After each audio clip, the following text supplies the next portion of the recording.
Terkait foto-foto ini apa tujuan Harun Masiku menyampaikan pada saudara foto-foto itu? Ya saya nggak tahu Pak. Hingga lebih dari 5 tahun, buronan KPK Harun Masiku belum juga berhasil ditangkap oleh Komisi Pemberantasan Korupsi atau KPK sejak ditetapkan sebagai buron sejak Januari 2020. Tak heran sejumlah pihak menuding KPK tidak serius meringkus Harun Masiku karena disusupi kepentingan pihak tertentu. Sebab secara teknis politisi PDIP itu menurut temuan KPK masih berada di Indonesia. Dengan begitu proses penangkapannya harusnya jauh lebih mudah dibanding mereka yang buron ke luar negeri, hingga mengganti identitas mereka. Lalu apa alasan dibalik sulitnya menangkap Harun Masiku?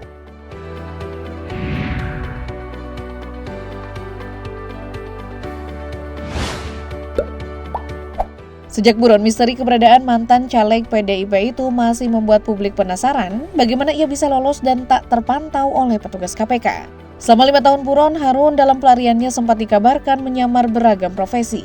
Mantan penyidik KPK Paswad Nugraha menceritakan tim gabungan pengejar Harun Masiku sebenarnya sudah berhasil mengidentifikasi keberadaan ex-caleg PDIP tersebut. Paswad mengatakan berdasarkan informasi intelijen, Harun Masiku pada 2021 disebut berada di sebuah pulau di luar teritori Indonesia. Soal keberadaan Masiku ternyata juga sempat inkonsistensi di internal KPK. Sebelum tersangka disebut masih berada di Indonesia, Wakil Ketua KPK saat itu Alexander Marwata mengatakan pihaknya pernah mengirim tim penyidik ke 2 negara di Asia Tenggara untuk mencari Harun Masiku. 2 negara dimaksud yakni Malaysia dan Filipina. Bahkan, bekas calon anggota legislatif dari Dapil Sumatera Selatan 1 ini dirumorkan juga bersembunyi di Kamboja. Waktu itu di Filipina, kita kirim tim ke Filipina. Ada informasi katanya yang bersangkutan jadi marbot masjid di Malaysia. Kita kirim tim ke sana. Artinya apa?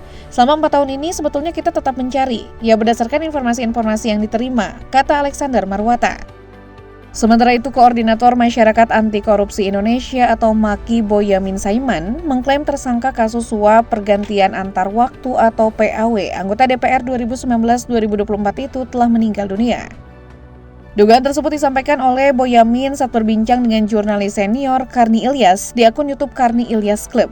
Dalam video itu, Boyamin mendapatkan info tersebut dari beberapa pensiunan di lembaga intelijen. Hasilnya ada 2 informan yang mengatakan tersangka telah meninggal dunia. Boyamin kemudian ditanya Karni Ilyas ihwal bagaimana cara Harun Masiku bisa meninggal dunia. Apakah karena sakit atau ada unsur kesengajaan untuk menghabisinya? Boyamin pun menjawab kemungkinan besar Harun Masiku sengaja dihabisi. Pasalnya, Harun Masiku diketahui tidak memiliki rekam jejak medis, memiliki penyakit bawaan. Pertanyaan lebih lanjut, jika klaim Boyamin itu benar, mengapa Harun mesti dihabisi? Siapa dan mengapa sang buronan harus dikorbankan?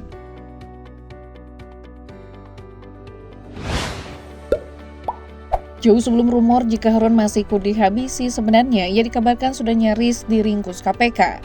Ex-penyidik KPK Paswad Nugraha menceritakan lebih jauh. Ketika di tahun 2021 sejak pelarian Masiku tercium berada di sebuah lokasi di luar negeri. Sebenarnya saat itu tim penyidik siap berangkat untuk menangkap Harun Masiku setelah mengonfirmasi laporan intelijen secara berulang.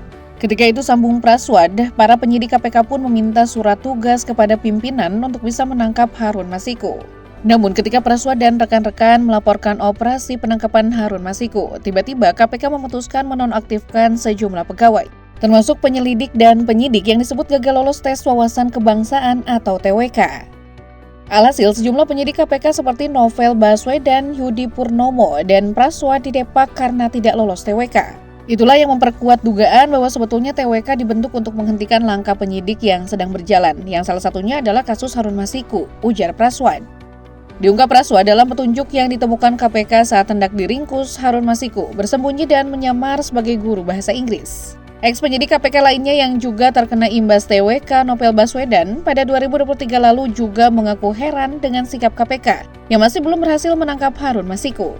Dia bahkan menilai Komisi Anti Rasuah itu tidak sungguh-sungguh dalam mencari Harun Masiku. Menurut sepupu Anies Baswedan ini, sejak awal penanganan kasus Harun Masiku oleh KPK tidak sungguh-sungguh. Ia mencontohkan ketika operasi tangkap tangan atau OTT, penyidik tidak didukung untuk melakukan penangkapan dengan benar, sehingga Harun Masiku berhasil kabur. Logikanya, ujar Novel, kasus ini tergolong kecil karena nilai suapnya tidak besar. Selain itu, ancaman hukumannya kepada Harun Masiku juga maksimal hanya 5 tahun penjara. Dia pun meyakini ada petinggi partai yang terlibat. Dalam kesempatan berbeda, Novel pada 2022 silam juga pernah menyebut selama Firly Bahuri menjadi pimpinan KPK, Harun Masiku tidak akan ditangkap. Menurut Novel, jika KPK berniat mencari Harun, maka mestinya Harun bisa ditangkap. Tapi bahkan setelah KPK memiliki pemimpin baru, penanganan kasus terkait berada satu langkah di depan setelah Sekjen PDIP, Hasto Kristianto menjadi tersangka. Tapi tetap saja Harun Masiku belum tersentuh, di mana sebenarnya keberadaan pria kelahiran 1971 tersebut berada.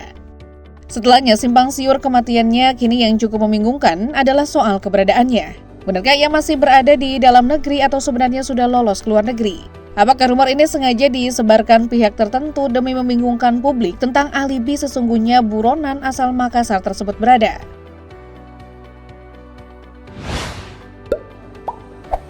Tidak hanya ex-penyidik KPK yang menilai jika penanganan hukum Harun Masiku dihalang-halangi. Indonesia Corruption Watch atau ECW bahkan mengungkap 5 keganjilan dalam penanganan kasus Harun Masiku. Pertama, saat KPK hendak menangkap Harun Masiku yang diduga bertemu Hasto Kristianto di PT IKA pada 8 Januari 2024. Petugas KPK justru dihalangi oleh oknum polisi, namun pimpinan KPK dinilai tidak melindungi anak buahnya itu. Kemudian penyidik KPK Kompol Rosa Purbobekti tiba-tiba dikembalikan ke kepolisian oleh pimpinan KPK era Firly Bahuri setelah melakukan serangkaian penindakan dalam kasus Harun Masiku.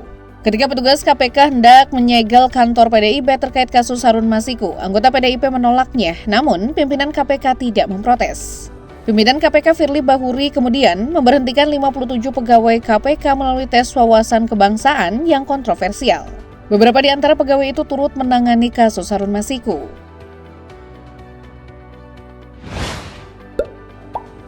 Dua ex-penyidik KPK yang menangani kasus Harun mengatakan sukarnya peringkusan mantan politikus PDI Perjuangan itu disinyalir karena perannya membesarkan kasus korupsi bantuan likuiditas Bank Indonesia atau BLBI yang diduga melibatkan Megawati Soekarno Putri.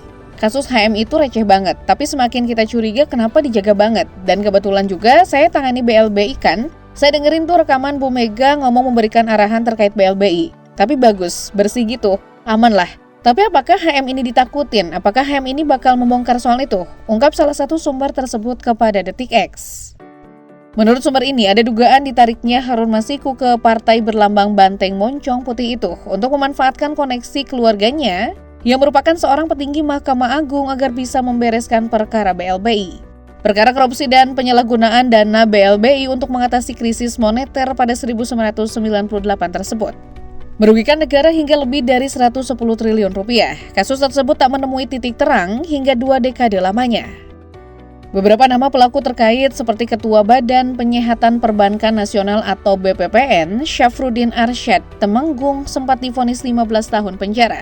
Pemilik Bank Dagang Nasional Indonesia atau BDNI Samsul Nur Salim juga sempat dinyatakan buron oleh KPK. Tapi keduanya malah dinyatakan bebas di masa KPK berada di bawah pimpinan Purnawirawan Polisi Firly Bahuri. Selain koneksi Harun dengan petinggi MA, sumber lainnya mengatakan hari ketika seharusnya Harun dijaga melalui operasi tangkap tangan atau OTT oleh para penyidik KPK. Ia kabur ke Singapura. Dia bertemu dengan seseorang yang berkaitan dengan kasus BLBI. Jadi Harun ini nanganin kasus BLBI. Harun ini lawyernya Samsul Nur Salim, tapi di belakang lawyer aslinya itu Ahmad Yani. Dari sini ketahuan kenapa dia begitu penting. Tutur sumber DetikX tersebut. Ada dugaan bahwa Harun mengetahui aliran dana terkait kasus BLBI kepada sejumlah orang, termasuk yang mengalir ke kantong Firly Bahuri dari Samsul Nur Salim. Seorang penyidik KPK disebut telah memiliki catatan perlintasan Firly ke Singapura untuk bertemu dengan Samsul Nur Salim. Pengacara Firly Ian Iskandar belakangan membantah semua tudingan mantan penyidik KPK tersebut. Ia menyebut tudingan itu merupakan unfair prejudice, prasangka yang menyesatkan.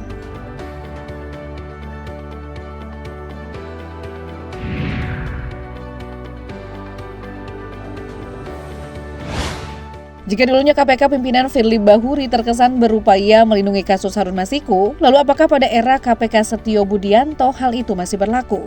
Titik terang yang dapat terlihat adalah gebrakan KPK yang segera menetapkan orang kepercayaan Megawati Soekarno Putri Hasto Kristianto sebagai tersangka. Ini adalah langkah awal Setio Budianto menuntaskan kasus Harun Masiku, seperti yang dijanjikannya dalam konferensi pers tak lama setelah ia resmi dilantik sebagai Ketua KPK. Dalam keterangan pers KPK, Sekjen Hasto diduga ikut andil dalam berhasilnya Harun Masiku lolos dari operasi tangkap tangan atau OTT KPK. Hasto juga disebut memerintahkan Harun Masiku supaya merendam ponselnya dalam air dan segera melarikan diri. Kedua Setio juga menyebut pada 6 Juni 2024, sebelum Hasto diperiksa sebagai saksi oleh KPK, Hasto memerintahkan stafnya yang bernama Kusnadi untuk menenggelamkan ponsel yang dalam penguasaan Kusnadi agar tidak ditemukan oleh KPK. Ponsel tersebut dikatakan KPK memiliki substansi yang berkaitan dengan pelarian Harun Masiku. Penyidik KPK juga menemukan bahwa Hasto mengumpulkan beberapa orang terkait dengan perkara Harun Masiku dan mengarahkan agar orang-orang tersebut pada saat dipanggil oleh KPK tidak memberikan keterangan yang sebenarnya. Jika pemaparan KPK benar, kini perlahan kian jelas siapa di balik pihak yang berupaya agar Harun Masiku tidak tertangkap KPK. Menurut kalian, siapa dalangnya?